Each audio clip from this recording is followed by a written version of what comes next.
rise one day at a time. Kimmy Kim and Elations Radio. They're here to get your day going fine. Kimmy Kim and Elations Radio. Kimmy Kim and Elations Radio. Kimmy Kim and Elations Radio. And here's your host, Miss Kim Robinson.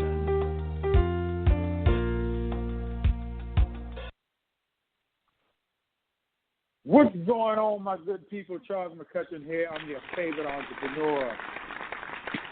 I want to welcome you and everybody else that's going to listen to this to Charles's Corner, where we talk about financial freedom as a whole. And today, I want to speak on, I like to talk about what I'm doing because it correlates to, for me anyway, financial freedom. Maybe not for everybody else, but, you know, you have to do what you have to do. So today I'm going to give an update. I don't know how long this update is going to be, but I'm going to try to make it brief. Quick update on, you know, what I've been working on. And I'm getting to the point to where I'm at the getting to the end of it, which is cool. And I will say that it has tested me. It has tested me to no end. I'll tell you that. But what I'm working on doing could be a little bit over 20,000 jobs, but this is going to be in different parts of the country. In the Virginia market, I'm working on one development right now, which is a $200 million development, and it consists of townhouses, single-family homes, multi-family homes, triplexes. We're doing a veteran center, assisted living. We're going to do some hotels, boutique hotels. We're going to have retail space. There's going to be a park out there, garages. So we got a little bit going on with that in and of itself. It is a $200 million development, so I'm going to kind of go through my timeline. And I'm doing this for y'all because I got to do it for some other people. So I'm going to do it for y'all first, and y'all going to get the very brief version. And then for people that's in real estate, I'm going to give a more detailed version because I know a lot of people across the country that want to do developments and things of that nature, and I'm just kind of trying to step people through of all of the pitfalls that you will have to face. And, you know, as you go along when you're doing this type of stuff, you will get to a point to where, you know, and I'll be the first, I'll say that I got to a point at one point, I was like, okay, well, if they don't want to do it, fine. You know, we'll do something else. And because I don't put my emotions in doing real estate. You know, real estate is real estate. If people want you to work with them, they'll work with you or what have you, but you can't be emotional all in this business because it's a crazy business because there's so many factors that's out of what you can do to make it work. So you can only do your, you know, a small part. So I kind of give y'all a timeline. I received a phone call from one of my friends, and she told me that she wanted me to meet up with some guys that had a development. I actually went out to an investor meeting, and they had a development up there, and I was very intrigued by what they were talking about. And then I looked at, you know, what they were actually doing. I looked at some of the people that they worked with as well, very quality folks. And what really intrigued me was the land. So, and I know I told this before, but the land that they were building on was owned by slaves in the late 1880s. And that's what really took me to a point that's like, wow, this is pretty amazing. And then, you know, we got to talking, and they started asking me questions about, you know, what I do. So she brought me in there because she know I can get funding for different real estate deals and stuff like that. So I'm in there talking to them, and we're going back and forth. And then later on, I started meeting some other folks. So as I'm meeting some of these other folks, that's another company that they were going to get to work with them. Other company kind of looked at me, and, you know, y'all know I don't sugarcoat what I say out here and what I do. I stand by what I do. And so that other company looked at me crazy because the guy really looked at me up and down because that was the first time they ever met me. And he looked at me and he said, and I know y'all can picture my face, like, so you going to get $200 million? That's kind of what he said to me. And I just looked at him. I didn't even speak. I just looked at him, and I kind of just laughed a little bit. And then, the conversation kept going. There was a lot of, you could feel the tension in the room. And I pride myself on what I do. That's how you have to be in. I don't care what industry you go into. Make sure you're that consummate professional that can get the job done and have results. So that's what it boils down to is start results. Nothing else matters. And so we left that meeting. That was many months ago when I first met that guy. And then they, started sending me all this paperwork, and we started going down that road. And then I was just trying to get my hands around what the deal is, how to explain it best to different people, meaning investors or whoever else wanted to see it. Knew we had to speak to the city on certain occasions as well. Because anytime as an investor, not really an investor, anytime you as a builder in real estate and you have land, you want to build on it, you're going to have to involve the city at some point to at least see like what the land is zoned and if you can rezone the land and what the city is looking for. So we have a lot of acreages. So it's just better to get insight from the city. So as I went down, timeline keep going. I got all the paperwork. I started meeting with different investors. So when you have quality people and you have all your documentation together, you can meet with some big folks that have some money. And I started meeting with private money folks first. And what that means is just people that have money, they may have $100,000, $1 million, $4 million, $10 million, what have you, and they looking to invest in the real estate. And I will say this is my shameless plug, my disclaimer to say I'm not giving you any legal advice on anything that I say.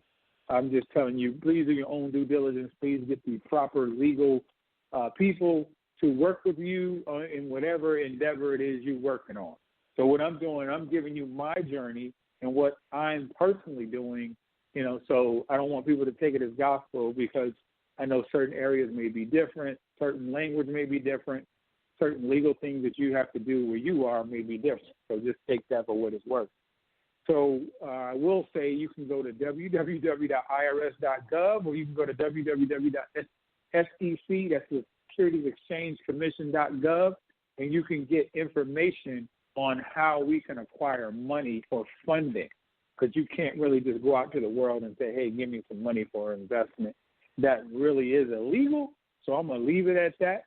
But there's a lot of different investment vehicles you can use to fund your deals or whatever it is you're doing, from the single family to multifamily to whatever it is you're funding.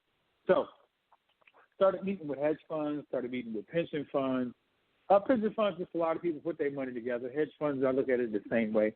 A lot of people just put their money together, and they have a certain criteria of things that they invest in to make more of a return on their funding, on their money. So they have a person who is normally a broker, and they actually, it may be an attorney, may not be an attorney. They actually, in a sense, vet deals or look for deals, they can grow that money. So no matter what happens in the world, everybody that's out there is looking to grow their money. No, it doesn't matter who you are.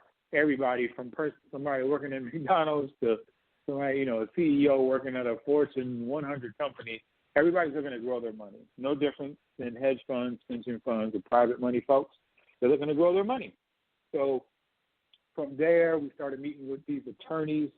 I had to figure out which attorneys we wanted to go with. And I'll tell y'all like this: when you're doing something that's going to involve the city with a lot of acreage, what you would want to do is make sure that you have an attorney that's, I'm going to see how to put this, that's tied. No, I can't say that. Just make sure you have an attorney that understands what you're doing. That's the best way I can put it. Make sure you have attorneys that understand what you're doing. So after that, we met with the attorneys. We've been meeting with them for some time now. Then we started meeting with the Economic Development Board. You meet with the Economic Development Board because they have the planning of what's going on in the city. So if you plan to do this astronomical thing, you can't just, what I see is a lot of people just say, yeah, we want to build this and that and this. And I was like, well, what does the city want to do? I mean, is the city on board? Because what you got to understand is whatever you're doing, the city still has to approve your permits and everything like that when you're building. They got to approve plans. You got to go through engineering stuff. So you have to get approval. Let's say you don't have any water in that place or any lights, any roads. You're going to have to get something approved from the city. So it's best to make sure that the city is on board. And you got to go do what you have to do to get them on board. I can't tell you how to talk to your economic development board, but I would say when you do go to them, make sure you have everybody lined up in a sense that they'll want to know, can you pull this off? And they're going to want to know, do you have the money? So one thing I did, because I get the funding, the one thing I did is make sure I get what we call term sheets or letters from pension fund, hedge funds, or what have you to say, hey, we will give you $200 million.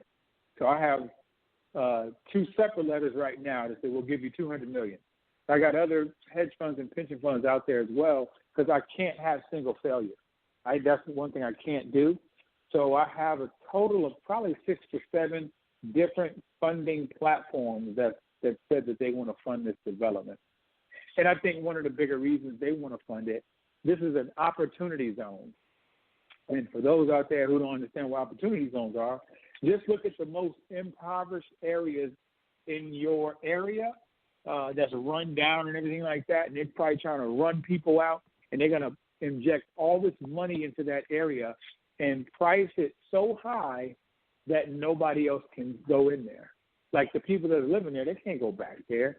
They probably give a few stipends to a few people, and then that's the end of it. It's happening all across the country, family. It's opportunity zones and it's opportunity funds. The opportunity funds fund the opportunity zones. Opportunity funds across the country, I forgot the number, don't get me to lying, 80 plus opportunity funds across the country that fund to build up by schools, to fund by farms. They don't really go by farms, more of the city stuff. They want to do assisted living. They want to do a little bit of single family, affordable homes. That's where the fund likes to fund. And you can look that up online, and you can get their phone numbers, their email address. And I already hit some up myself. It doesn't matter to me. Then you have the developers, and you got to make sure that I would, before I go to the city, make sure I had all my ducks in a row, because the developers have to have already had been there, done that. So you can't go, this is an idea. You need to be solid with whatever you have to say, this is what we're doing. These are the people that's going to be helping us to develop this stuff. And you come with the A-team in a sense. So you're not going back trying to figure it out, and the city needs to know that, okay, you're above board. Let's get this thing moving. And that's why when you bring in the lawyers, like the lawyers we brought in, been in business for 125 years. So you bring them in as an A-team. You bring in your developers as an A-team. You show you have the money. You have the ability to do what you say you're going to do. And so that's why the Economic Development Board comes in. Then you may have to speak to city council. It's all about building relationships, and it's who you know, family. It's all about who you know, who you friends with. Don't burn no bridges out here. Stop playing. You don't burn no bridges, because you may need somebody as you're going down this road so you can have a better understanding of what you need to do. So I'm not burning any bridges. I'm just making moves. The other thing we did was the land. Now, this is the thing. I should have put this up closer to the front of this, but It is what it is. We're looking at different contracts out there. So when you have these acreages that you want to develop, I would look at it from the standpoint of do you own the land? That's a question that private investors, hedge funds, pension funds ask, do you own the land? And if you don't own the land, you got to, come up with that plan to say, how are you going to own the land? Because you have to have that plan. And that's usually before I even meet with investors and stuff to come up with my plan of how we're going to own the land. And I'll tell you right now, transparency, we still don't own the land that we're working on right now. We don't own the land, but I was able to get to a point to where once you've done business and done good business, people take you for your word because you've been in the industry. And so that's how we've been able to get as far as we've gotten thus far without even owning the land. But I will say, what's today, Monday? I'm crossing my fingers. All the contracts, we have some contracts in. All the contracts should be in this week. I'm hoping by Friday. And then after that, once I get all the contracts, then we have to meet with the city again. It's crazy how this is, because what we're doing is we're working off of two different cities. That's crazy. And it is what it is. We have to do what we have to do. And some cities don't like each other. You'll find that out as you go. Some do, some don't. They don't like each other for some reason. They probably think that one person will get more money than them, and I don't know. So you meet with the city again, contracts in hand. Now the city, when you have an opportunity zone, you have different tax incentives that you can get, different funding that you may be able to get. And one thing you could do is look at the past build-out that's similar to the build-out that you're doing to say, hey, we're going to do this entire build-out. What did the city give to these other developments? I mean, I would look at the last three, and say, what did the city give to these other developments? Did they give $10 million, $20 million, $30 million? And then that's why you bond with the city so they can come in and say, well, we have $20 million. We can, but the city is not going to tell you how much they have. That's not how it really works. They will say that, we'll work with you. We want to provide some type of tax incentives, tax abatements, whatever they want to call it. They'll call it whatever. But another one that the city uses is called a TIF. I just learned this, y'all. A tax increment finance, and all that is, it's like an additional tax assessed on the property to pay for like parking, defray the cost of the building, parking over time. It's like debt service to pay off because we're going to do a garage. So that's kind of what they told us when we went in there. So we got the contracts, we talked to the city, and now we got to talk to another city outside of the city that we're already talking to. Get them on board, get the thumbs up so we can do what we want to do there. Then once we get the contracts, go back to the investors, back to the hedge fund, back to the private money, back to the pension fund to say, okay, the doors of the church are open. And we got that building fund. Stop playing. The doors of the church are open. So they've talked all this stuff. We've talked all this stuff. Everybody talks all this money, what we're going to do, how it's going to be great, how does everybody want to be on board. Now we get to the point to where it's time to start investing. Now, let me help y'all out with this one. I kind of gave y'all a piece of what I was saying. And this is just from one of my lawyers in another deal, not this particular deal, but one of my lawyers, and a real estate attorney, was saying that you don't want to have 10, 20 people all sending in money to an attorney or even a title company because that messes up the books. So there's different types of ways that you can crowdfund. One way is called a 506B as in boy or Bravo.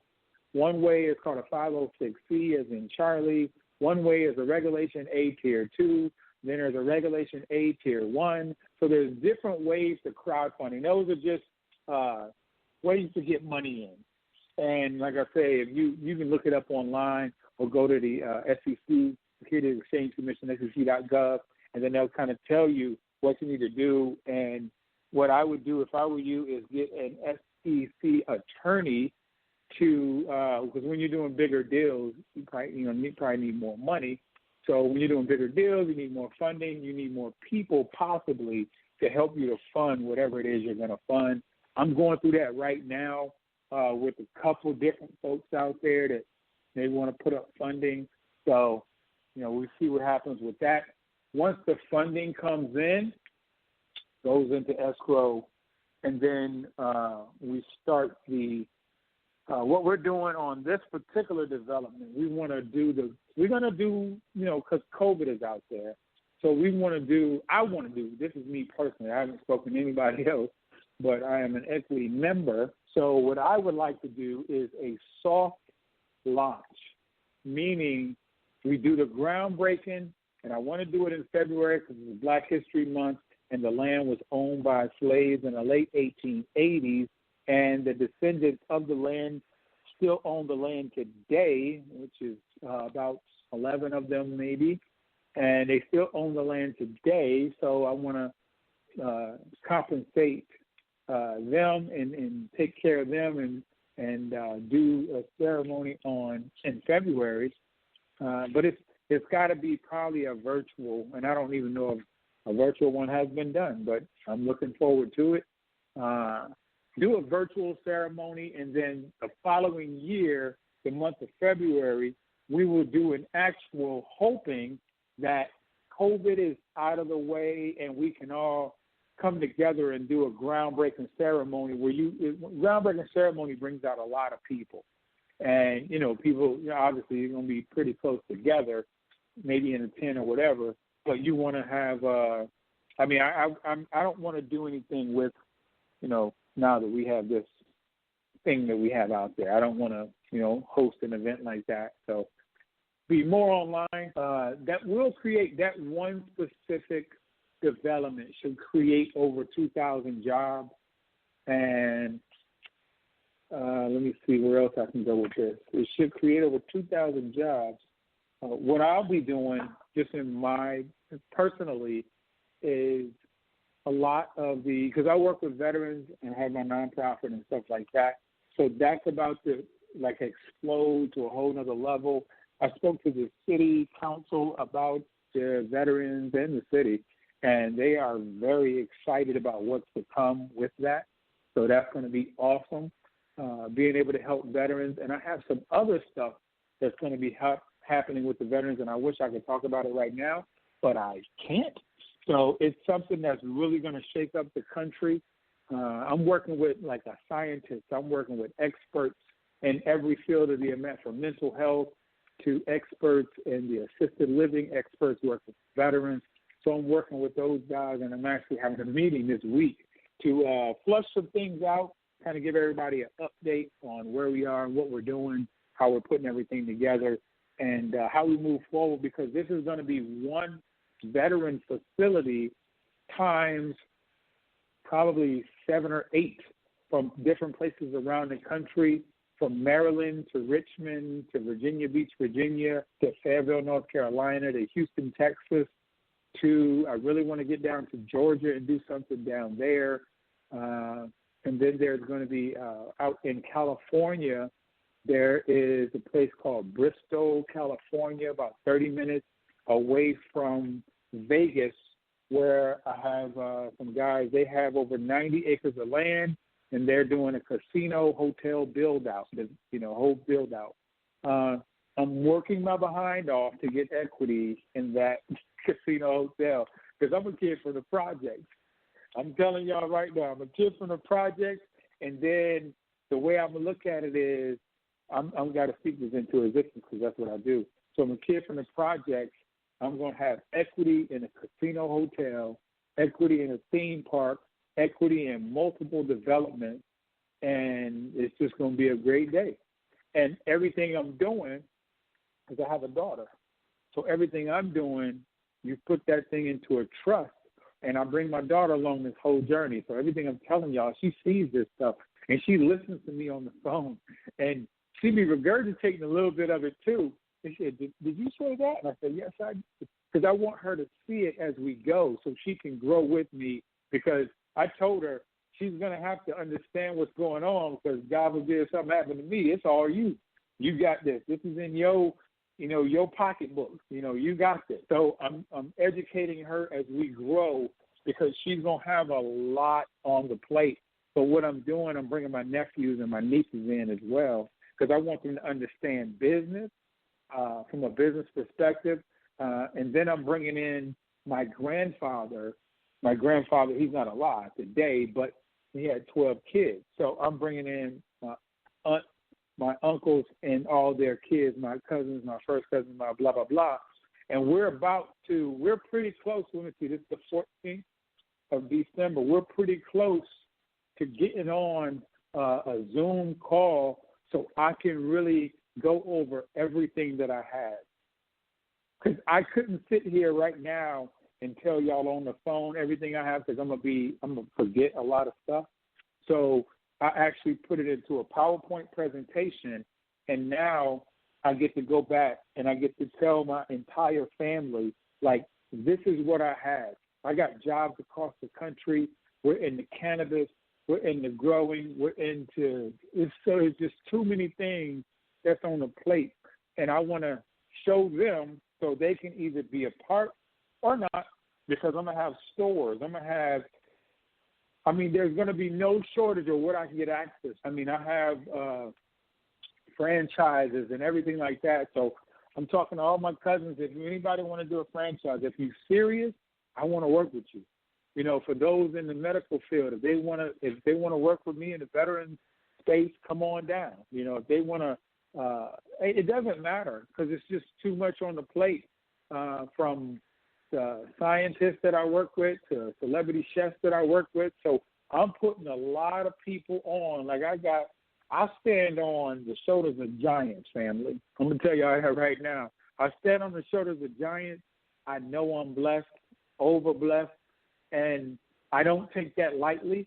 I take it and I run with it, because it was given to me. And I try to tell people, like, we all have to take it and run with it, because nobody can stop us from getting what God has already given us. Like, he's already given us this stuff. Whatever it is you're looking for, we already have it, because he rested on the seventh day. He only rested for a reason, because he was done. So we're not waiting on God. Please don't do that. And please don't sit down right today. This is only the 14th, family. We need to catapult into 2021. A brother like me is tired. I'm tired, but I promise you I can't stop, because I'll put it like, there's a lot of mouths to feed for one. There's a lot of kids to put into STEM programs, the science, technology. I got some stuff for that too. Oh, there's kids to speak to. And I'm just to put it out there, little black boys and little black girls academy. So for me, I got to go out to get these grants so we can make sure that these kids don't have anything stopping them from getting to, like, one of the academies to learn still. That's where I'm coming from. So it's not about, the parents may be struggling, and I get all that, but I don't want that to be, well, they can't go because we don't have it. So we're going to figure it out. We're going to figure it out. I'm going to do everything I can in my part, because a lot of people, I think they get it twisted. It's not about the money, y'all. And I hate to say it that way, but I don't know another way to put it, because I see something bigger. It's bigger than me, and that's why he keep giving me all the blessings, because he know what I'm going to do with it. He know my heart is going to do the right thing with it, vice just me going out just splurging and saying, hey, I'm going to, that's not what it's for. It's definitely not for that. And I don't knock nobody for, we don't know what people do with their money. Everybody always try to dictate what like Jay-Z does with his money. We don't know what that man does. You only see what he shows you. So some stuff is behind the scenes, undercover. You don't even know it's happening. And I'm going to be the same way. It don't matter to me. We just going to get it done. I don't need the limelight. I want to put myself in position to win and then bring others with me so we can win. Because one thing I don't want, when all this stuff breaks loose, because it hasn't broken loose yet, and when I say break loose, it's going to Black Enterprise, it's going to ABC, NBC, CBS, it's going to Netflix, and I'm telling y'all before it even happened, because I already have connections and stuff like that. I'm not playing with this, with this opportunity that was given to me, but you have to be ready for the opportunity within the lifetime of the opportunity. So that's why I'm ready. I'm connecting with myself with like-minded people that's ready to move, like right now. So we don't have to wait. I don't have to wait on nobody. I don't have to ask for permission. That's not what I do. I go get it, and I surround myself with great people. So I'll tell you like this. I've been watching people for years. I'm a people watcher. Call me that. I'm a people watcher because I'm watching to see who's about their business and what type of business they're about. All the different networks I have, I'm personally reaching out to people and saying, hey, I've been wanting to get in touch with you. I got this thing going on. I need to have a one-on-one with you. We need to have a conversation. And that's what I do personally with certain people. I reach out to them and tell them, hey, this is what I got. Let me know if you want to be a part of this. I got some, oh my goodness, that scientist, what he is about to bring to the table and unleash on the country is going to be amazing. I got another guy, I can't even get into everything. Let me give y'all this before I get off this phone. Let me give y'all this one. So this just blew me away, and I'm going to have documentation, white papers, and everything on that. So guy just got in touch with me. I'm not going to say no names yet. I'm not going to give away everything yet, but I'm going to come back up here at some point and let people know that this right here is a wealth changer, period. Wealth changer. Imagine, now y'all know that the crypto industry right now is going stupid. A lot of people don't understand it. No big deal. Neither do I. So we saw Bitcoin and how it went from, I knew people back when who could have gotten into Bitcoin at 50 cents. Bitcoin is now at $19,000 per coin. If they had gotten in at 50 cents, they would probably be somewhere around 500 million right now. I'm just saying. But anyway, let's keep it moving. So Bitcoin has just partnered up with Visa. Family, we can keep turning our backs on this Bitcoin stuff and this blockchain technology, or we can get in front of it and start doing some due diligence to understand what it is. That's where I am. I'm doing my due diligence so I can get a better understanding of what it all breaks down to, because too much is happening. They are using crypto to buy real estate. I'm going to say that one more time. They are using crypto to buy real estate, family. Let me give y'all a quick example of a call and a Zoom call that I was on, and I was blown away. Now, imagine you have a $500,000 home, and we all know $500,000 home, you may be paying, depending on the interest or what have you, let's just say $2,500, $3,000 a month. That's what the mortgage is, right? This company is saying they're not going to do a credit check. You have to put 10% down unless you are a police officer, a fireman, a teacher, or a veteran. Then you put down 5%. 5%. So what they're doing is with the crypto, they're actually having people become members. You become a member of a crypto company, right? Where you open up your own, some of y'all understand wallets and stuff like that. So this is how it would look for me. Let's say, let's just go with $500,000 for this home. Me being a veteran, I have to put down 5%. And let's say, Kimmy, you own said home, and your home is $500,000, and I want to buy it from you. So the crypto company, I have to get $25,000 worth of crypto because I got to put down 5%. I put that into my wallet, and then the crypto company comes and buys the house from you, Kimmy. They pay you $500,000. You're out of the picture. The deed of the house goes to the crypto company, right? I continue to pay the crypto company for 5 years. 5 years. Now, I told you for a $500,000 home, you may be paying anywhere from $2,500 to $3,000 a month. That's for a loan. Now, this is not a loan. This is crypto. And I don't want to go too far into it. So off of this $500,000, I'll pay $1,650 per month. Instead of the $2,500 or the $3,000 per month, I'll pay $1,650 per month for 5 years, and then the house is paid off in full.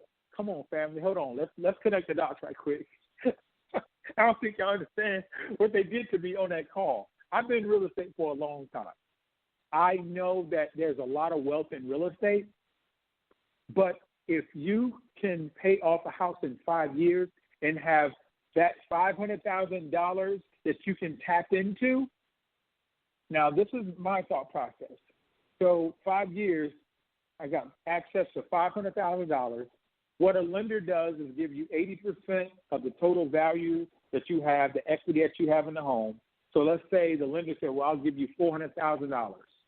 I can take that $400,000 and just go crazy with it and buy other property. That's what I would do. Other people are going to do other things. When I get all the documentation on this, they're phase one. They're in phase one right now. They're doing single-family homes. Then phase two is going to be commercial. Phase three is they're going to be buying crypto. We're going to be buying crypto. We're going to be buying cars, vehicles with crypto. That's their phase three. Now, Bitcoin is at $19,000. Bitcoin is not tied to something. Their crypto is going to be tied to real estate. It's going to be tied to commercial, and it's going to be tied to vehicles. I don't know how far that's going to go, family, but just imagine a guy like me. I'm on the train, and the train is moving. I hope y'all understand that. I hope y'all got that. I'm on the train. I'm on the train. I don't know what's going to come of it, but I know crypto is moving. Bitcoin is not going away. We need to get in the books and understand that Bitcoin and crypto and blockchain and everything else to get a good idea of what's going on. Let me tell you what this company did. They raised $4.6 billion with the B in 120 days, family. I'm going to say that one time, once again, real slow. Because, I've been in real estate a long time. I've never heard of that. $4.6 billion with the B in 120 days, family. Unprecedented. I am impressed. Now I'm about my documentation. I do have attorneys and everything like that. I'm going to vet and continue to make it make sense. And then it's time to make a move. So some people are going to see it early. Some people are going to see it later. It is what it is. I'm just telling you what I know. So let me do this.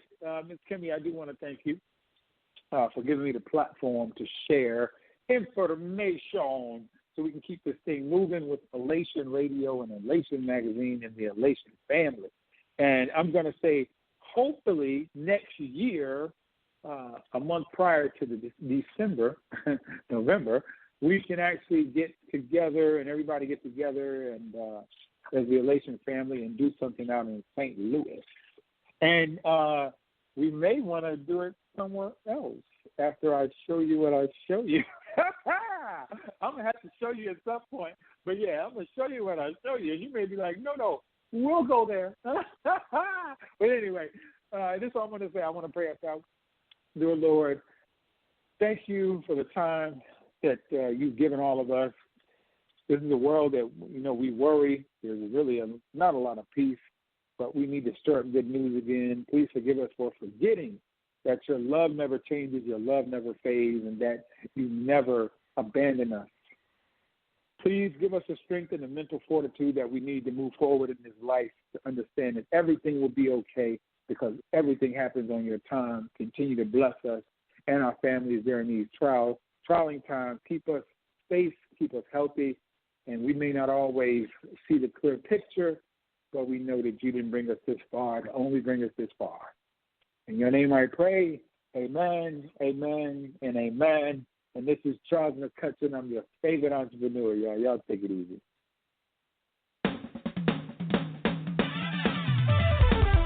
As we celebrate Christmas all over the world, we've come with a simple reminder. Don't forget Jesus, the Savior of the world. Don't forget, He is the reason for it all. Let's sing it, friends.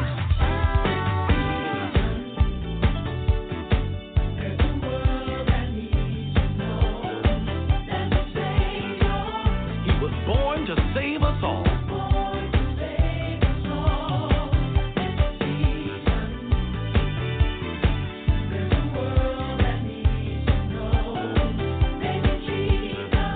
He's the reason for it all. Come on, sing it for us, Sharon. Born in a manger, for there was no room for him in the inn. This beautiful gift of life is the Savior of the world. Don't forget. Don't forget. Don't forget about Jesus. Yes, He was born to save us all. Don't forget. Don't forget about Jesus. He's the reason for it all. He is the reason for it all. Let's sing it again, friends. This season, there's a world that needs to know there's a Savior. He was born to save us all. There's a world that needs to know Jesus. This child born so holy. This child born so holy, new life and joy He brings. This beautiful gift of life is the Savior of Let's lift it up, friends. Don't forget.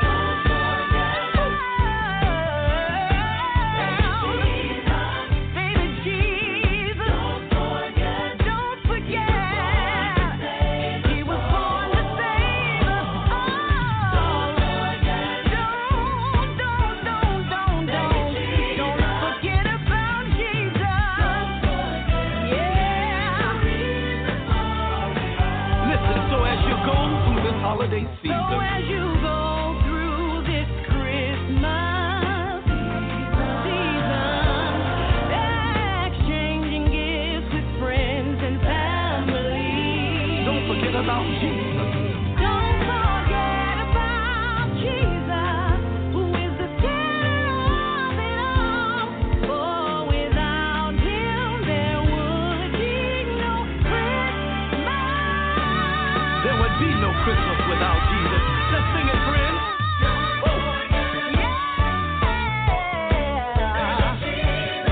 Don't forget about Jesus. He was born to save us all. Don't forget. Don't forget about Him. Don't forget